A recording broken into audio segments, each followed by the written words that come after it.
Hey guys, so I just wanted to do a quick side-by-side comparison here of the performance between some nice high-end phones. We do have the XE Premium. I wanted to compare it with the best of the best here in mid 2017. You know, check out the processing, check out the Wi-Fi, etc. So yeah, we're going to start them all at the same time here. So we do have the S8, the LG G6, and the iPhone 7 Plus 256 gigabyte model. So let's just start them up here. So 3, 2, 1. Hang on. 3, 2, 1. Let's go.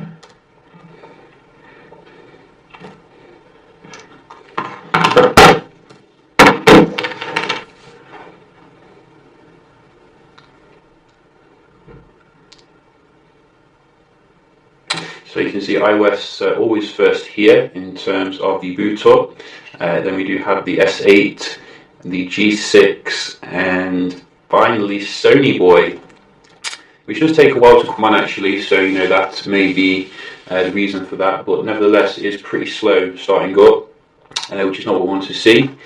But nevertheless, I'm sure you're aware of the specs here. We are getting Exynos 8895 in the S8, Snapdragon 821, Snapdragon 835, and Apple A10. I nearly said Snapdragon then, but we obviously get Apple's own silicon in its own phones. So yeah, let's see. We're going to run Antutu first to check out the benchmark, because Antutu is good for seeing like the, you know, the stuff here. So let's just run this through.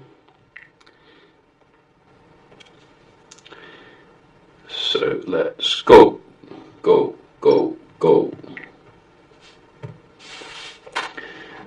So I'm going to just let the graphics play for a little bit here. I'm sure that you probably saw the score already, which kind of gave the game away, but it is interesting to see the smoothness here. And you can see as well the contrast ratios, which I think Samsung is well ahead, let's just be honest, in terms of the contrast. I think they're all on the max brightness. All of them look quite smooth though, you know, it's not too much difference in terms of the GPU. I'm pretty surprised that LG does look so smooth given the more, you know, ancient hardware. Well, not ancient, but you know what I mean, not the most up-to-date.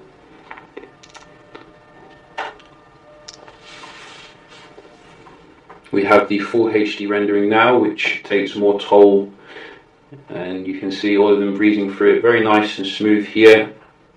No real differences. It's just the Samsung display really does kind of jump out at you in terms of the vibrancy. Maybe we'd see a bigger difference if this was like a 4K test. It'd be nice if Antutu did implement that in future. So I'm going to fast forward the video now so it doesn't drag on for too long and we can get right to the end scores. So we are coming to the end here, and obviously it's not going to be a massive surprise because we did give the game away already, but you know, you can see the Sony does seem to be finishing the benchmark a little bit faster here than Samsung, which is nice. Obviously the iPhone always finishes first, doesn't matter, you know, what processor you're getting in Android. With a very beastly score, 179,000, which is more than Sony, and is more than LG, and more than Samsung. I'm very surprised actually Samsung is so low this year in terms of the benchmark, because usually Exynos is the best when it comes to your Android, but you can see Qualcomm's done some excellent work here to catch up this year, because they have been slipping over the last couple of years. So, you know, fantastic score here for the XE Premium, but you can't just match the iPhone. Just imagine what the iPhone 8 is going to be. You know, that's going to be beast in terms of the Apple A11 kind of architecture. So, very interesting. And we're just going to as well move on here to the Wi-Fi speeds, because we have seen some inconsistencies now and again with the Wi-Fi here. So, I just wanted to get them all on the table and, you know, see. And I think LG's released, sorry, I think HTC's released a phone as well recently, which I might look out for. The problem is it just doesn't have much of a soul, so I'm not in a rush or anything. But you can see these are all on the same like network thing. Just start with the iPhone. which usually doesn't let me down.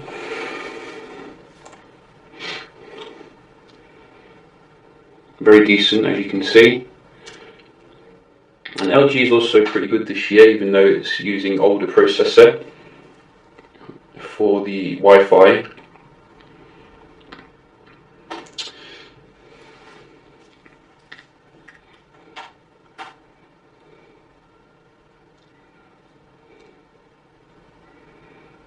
It was pretty good, but clearly not tonight. How strange. I'm sure it's done better than that before.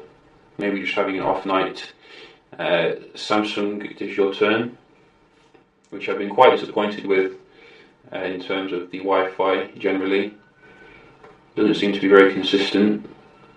I mean, it's decent, don't get me wrong, but Sony was killing it the other day in terms of the Wi-Fi, and maybe it will perform today. Maybe. Or maybe not.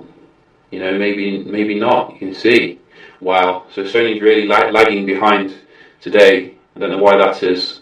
Maybe, you know, it's not had coffee or something, but nevertheless, you know, those are the scores. Samsung is ahead, but only just for the Wi-Fi. But I think it's very interesting. As I said, you know, I think Qualcomm's definitely caught up here this year, and I think we're going to be getting a new Snapdragon next year, which they're already working on with LG apparently. So that's definitely going to be very exciting to see, you know, who remains on top in terms of the CPU. Apple's still very dominant, as you can see, even though the phone's like 6 months old.